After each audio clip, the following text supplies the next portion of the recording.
Thanks. So I'd like to begin by thanking the conveners for the invitation. I think this is an issue that's very much core to my research. I work in aid and development policy making, and it's really an area in which the hard sciences and the social sciences meet.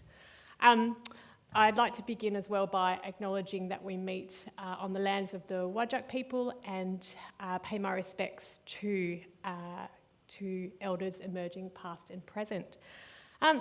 So this question of what's the conflict or puzzle, the problem that's central to my research, it's the question of how aid can be used to advance gender equality. Now, I've examined this question with a particular focus on Southeast Asia. So many countries in Southeast Asia are characterised by strong political, educational, health and economic disparities between women and men. And gendered inequality, it's captured most intently in the region's persistently high levels of violence against women. So over 40% of women across Southeast Asia experience gender-based violence. And in Vietnam alone, UN Women, a key women's rights organisation, they estimate that the out-of-pocket expenses generated by gender-based violence in Vietnam alone is over 1.4% of the country's GDP. So looking at things like women's loss of earnings, medical costs, police support, judicial support and counselling. So across Southeast Asia, there is this entrenched acceptance of men's power over women, and that fosters an environment in which gender-based violence is commonplace and normalised.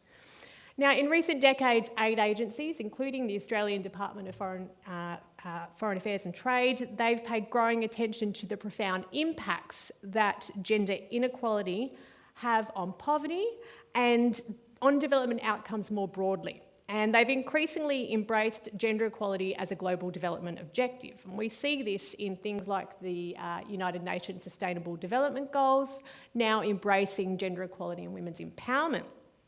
We've also seen a range of companies get on board.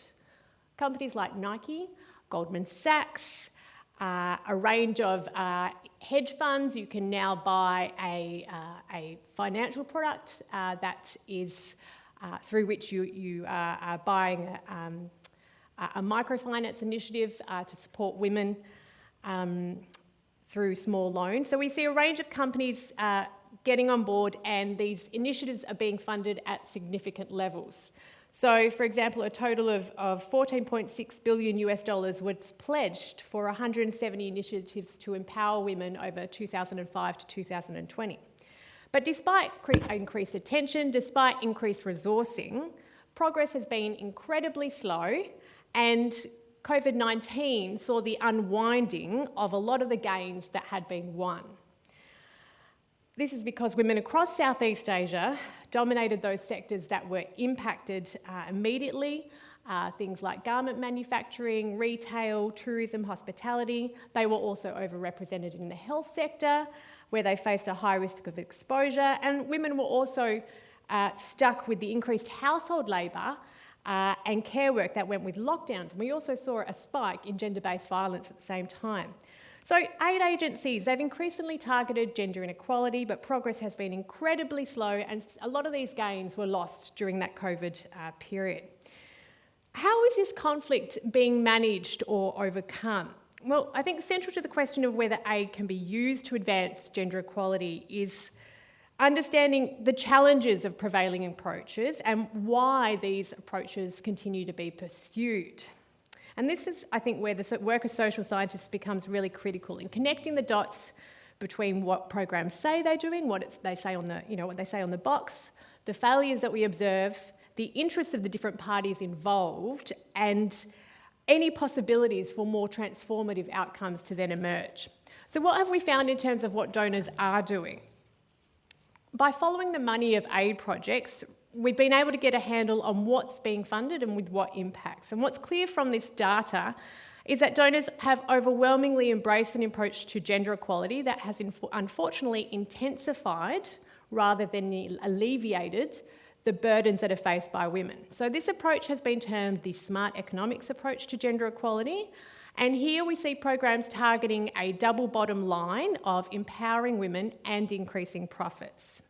So aid agencies do this by partnering with the private sector and focusing on women's economic empowerment, and in particular measures to include women in markets, effectively give women jobs. So these programs are targeting individual women and looking to increase their remunerative activity. So for example, microfinance, where women are given a small loan to start a business. Other examples are business development services, skills training, and programs to improve market access. Why is this approach not working? Well, first, it's not clear that including women in markets actually drives gender inequality and gender equality, and in fact we have a growing body of evidence that suggests the reverse. So at a microeconomic level, assessments of economic empowerment interventions have found these to be largely ineffective. The assumption is that by providing a woman skills training or a small loan, and by economically empowering her, that this is going to lead to her being empowered in the political and the social spheres. But assessments of these programs have found that we're rarely seeing economic empowerment spill over into those social and those political domains. Now, microfinance has faced particular scrutiny, and its problems provide an insight into why this smart economics approach isn't working. So on the one hand, women are targeted for microfinance because they are more likely to repay, but on the other hand, women that are already structurally disadvantaged within male-dominated households and communities are often made more physically and economically vulnerable through microfinance. And why is this the case? Well, microfinance, we now know, it's overwhelmingly used for consumption rather than for starting a small business. Interest rates are high. They average between 21% and 28% per annum. A customer's ability to repay is also impacted by external crises like conflict, like extreme weather, and pandemics, of course. And COVID-19 was a real insolvency threat, and there are reports that up to 24% of loans globally were at risk of non-payment.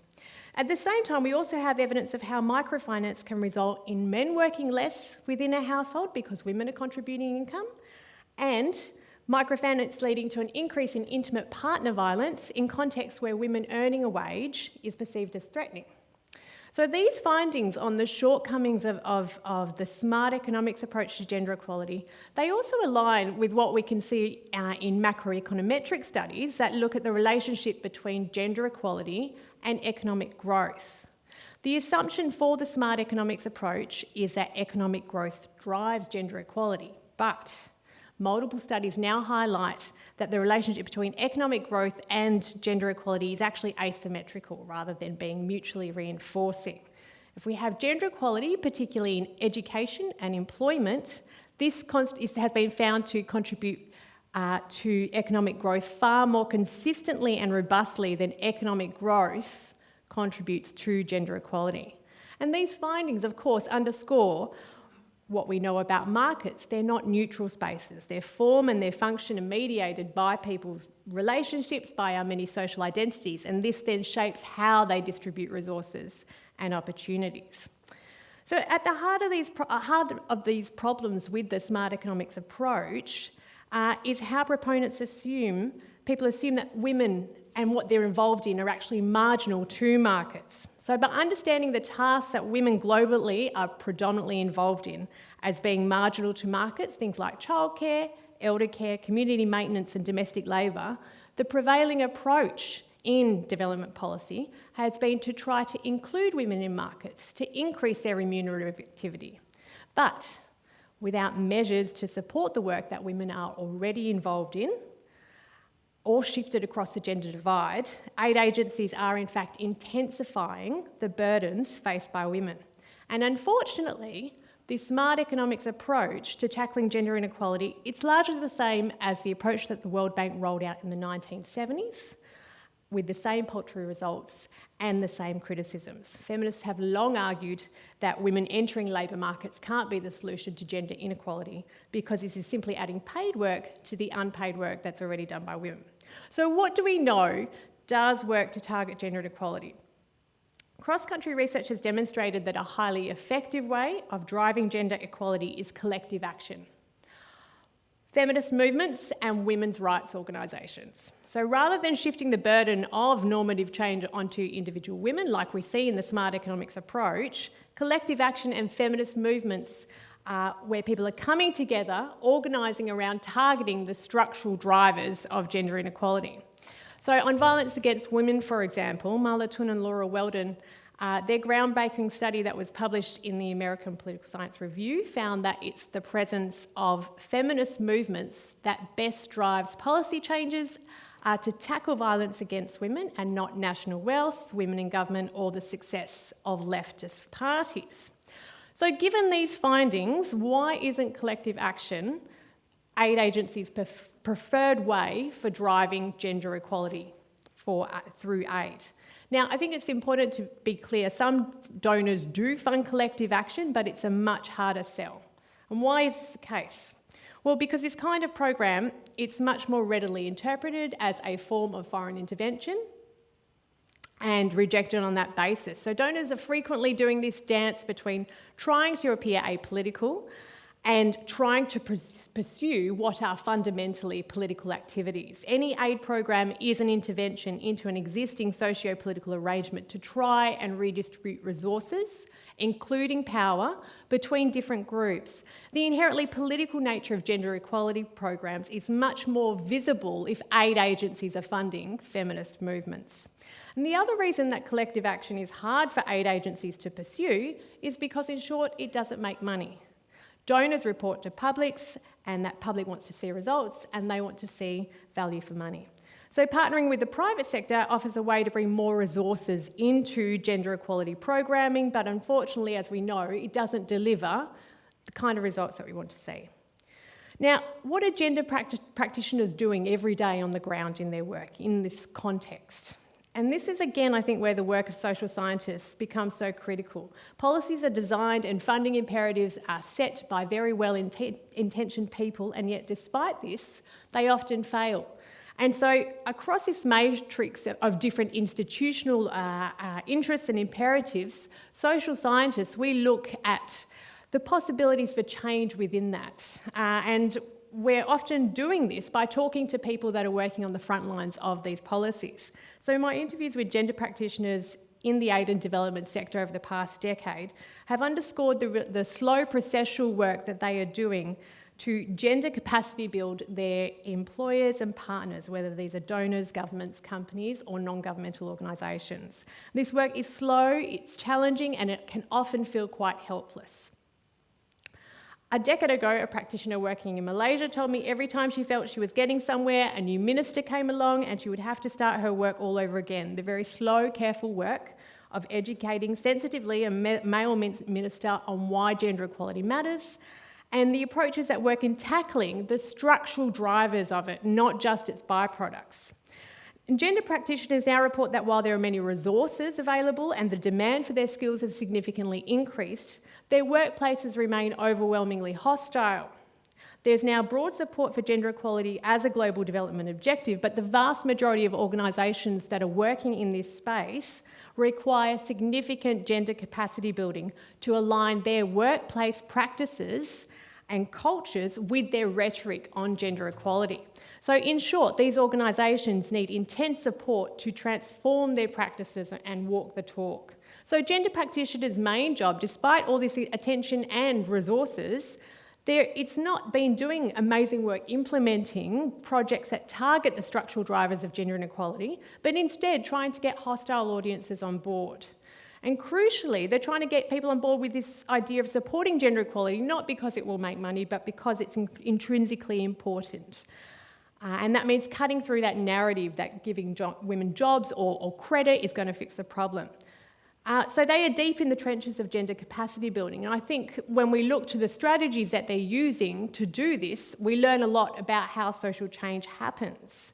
They're using a range of strategies. So one practitioner spoke to me about her efforts to set up monthly meetings with her CEO of a global development NGO to talk through the specific challenges that she faces at a programmatic level to make her manager aware of what institutional change looks like and how he might support that. Another practitioner described her efforts not to call people out at meetings when they were criticising a colleague when he needed to take time off to look after his kids, and instead try to facilitate more informal discussions that focus on people's own experiences and challenges as a way of then trying to change perspectives. And another described her efforts to upskill the staff at a global development bank by training them in how to develop sex and compile sex disaggregated data. So rather than assuming that people that work in the aid and development sector know how to do these things, she's been providing staff with these crucial skills. And across all these activities, gender practitioners are encouraging those that are working across diverse institutions to view gender equality as intrinsically important. And through these strategies, then driving better programming that delivers transformative rather than box-ticking kinds of projects.